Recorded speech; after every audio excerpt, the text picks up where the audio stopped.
Salut, j'espère que tu vas bien. Aujourd'hui, j'ai une question à te poser. Ça va te paraître bizarre, mais crois-moi, fais-moi confiance, je t'emmène quelque part.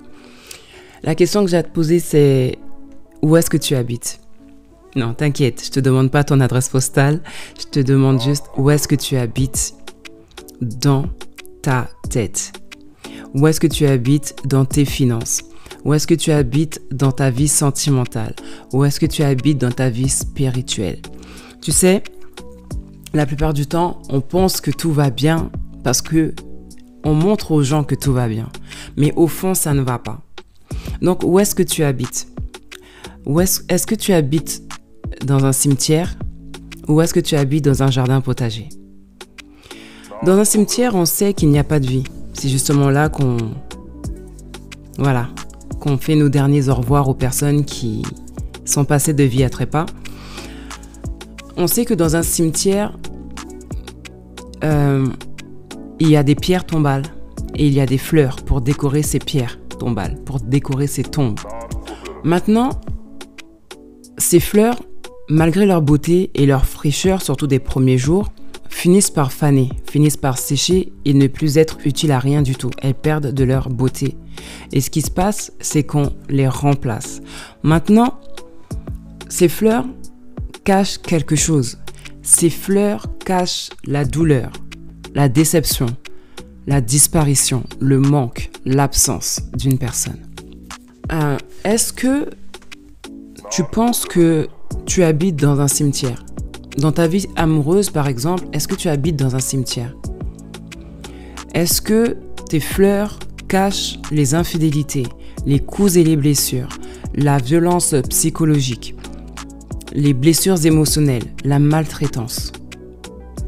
Est-ce que les fleurs de ta vie cachent cette misère? Ou est-ce que tu habites dans un jardin potager? Il y a des arbres fruitiers et la possibilité de cultiver des légumes. Ces choses qui apportent la vie. Ces choses qui te sont bénéfiques, mais pas qu'à toi, mais également à d'autres personnes autour de toi. Est-ce que tes finances sont mortes? Est-ce que tes finances sont improductives, infructueuses? Est-ce que ta vie sentimentale, elle est infructueuse? Est-ce que ta vie professionnelle, elle est infructueuse, improductive?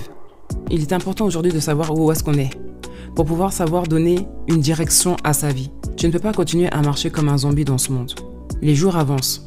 On a peut-être plus d'années derrière nous qu'on en a devant nous. C'est pourquoi il est important aujourd'hui de savoir faire des choix. Certes, qui vont faire mal, mais qui sont utiles à ta vie, à ton épanouissement, à ta croissance, à ton développement. Ne te dis pas que la situation que tu vis, la personne avec laquelle tu es la seule personne avec laquelle tu pourrais être. C'est faux. Ne tolère pas les choses que tu ne devrais pas tolérer. Ne vis pas ce que tu ne devrais pas vivre. Ne vis pas les choses qui sont invivables aussi pour toi. Ne continue pas à décorer ce qui est mort. Ne continue pas à orner ce qui est mort. Cherche maintenant à porter du fruit. Cherche à te développer. Cherche à t'épanouir. Cherche à évoluer en habitant dans un jardin potager. Si ta vie spirituelle, elle est dans un cimetière, il est temps pour toi de semer les graines dans un jardin potager afin que ta vie spirituelle puisse porter du fruit. Si ta vie financière est dans un cimetière, il est temps pour toi d'arrêter d'orner ce qui est mort et de maintenant semer pour que ça porte du fruit. De poser des actes pour que ça porte du fruit. Il faut que tu sortes du cimetière émotionnel dans lequel tu te trouves. Le cimetière sentimental dans lequel tu te trouves. Le cimetière financier dans lequel tu te trouves. Le cimetière spirituel dans lequel tu te trouves. Il faut que tu en sortes, que tu déménages pour aller maintenant vers un jardin potager. Porte du fruit, fais-toi du bien et fais du bien aux autres avec ce que tu auras semé et récolté. Mais arrête d'accepter de vivre dans un cimetière et de te contenter de fleurs pour orner la misère, pour orner la douleur, pour cacher et orner la tristesse, la déception, l'insatisfaction, etc. Si tu ne prends pas de décision, sache que personne ne prendra de décision pour toi. Sache te positionner. Il est important que tu saches te positionner. Sache ce que tu veux. Tu veux le blanc ou tu veux le noir, mais tu ne peux pas avoir le gris. Tu ne peux pas être assise entre deux chaises. La Bible nous dit qu'une personne qui doute, une personne qui hésite, une personne qui est dans la confusion, une personne qui ne sait pas ce qu'elle veut, ne peut pas avoir ce qu'elle veut. Je paraphrase un petit peu. C'est le passage de Jacques qui nous dit que quand on demande quelque chose, il faut qu'on le demande avec foi. Ça veut dire que tu dois croire et savoir aussi ce que tu veux, ce que tu demandes. Donc, sache ce que tu veux.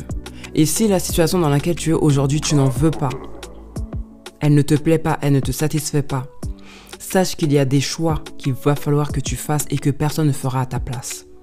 Et je tiens à souligner une chose, c'est que ce qui est à toi est à toi. Tôt ou tard, tu la récupéreras. Ok.